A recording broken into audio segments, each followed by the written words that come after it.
పల్నాడు జిల్లా పెదకూరపాడు నియోజకవర్గ వైకుంఠపురం ఇసుక క్వారీ వద్ద లారీ యాజమానులు ఆందోళన చేపట్టారు.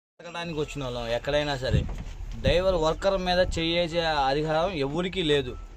మేము బతకడానికి వచ్చాం కాబట్టి మీరు మామూలుగా ఇక్కడ కోరిలో ఊళ్ళో వాళ్ళు దమ్ముంటే అవసరమైతే సేంద్రియ పాకాలు ఆపేసుకోండి. అంతవాటికి వర్కర్ల మీద చేస్తే మాత్రం ఎవరు ఊరుకోరు. దాని వాటికి మేము లారీలో మామూలుగా ఏంటంటే మేము ఒక టిప్పేస్తే మాకు స్టాఫ్ని 10 మందిని పెంచట్లేదు. స్టాఫ్ లేరు, ఊళ్ళో వాళ్ళు లేరు, మేస్త్రులు కూడా లేరు. 2-3 పెట్టి ర్యాంపు నడపాలంటే రోజుకు 300 లారీలు నడిచే ర్యాంపు ఎలా నడిచిద్దండి? ఇది అధికారులు మరి దీని మీద ఎలా తీసుకుంటారో సమస్య అనేది వాళ్ళకి తెలియాలా. ఈరోజు ఈ అధికారులు ఇలా చేసే తప్పు వల్ల ఇలా డ్రైవర్ మీద దెబ్బపడింది. ఊళ్ళో గేదెలు అట్టే వస్తాయి, గేదెలు వచ్చే టైంలో లారీ లోడింగ్ ఆపుతారు.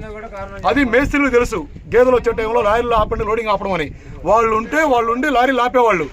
కానీ ఇలా ఏ మేస్త్రి ఎవరు ఇక్కడ లేరు.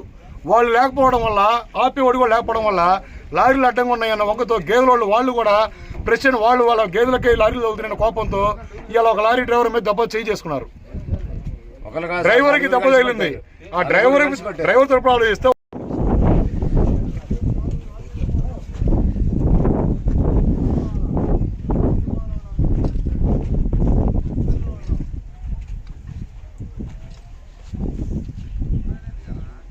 మాట్లాడతావా? డ్రైవర్ కొట్టిన మాట్లాడు మాటలు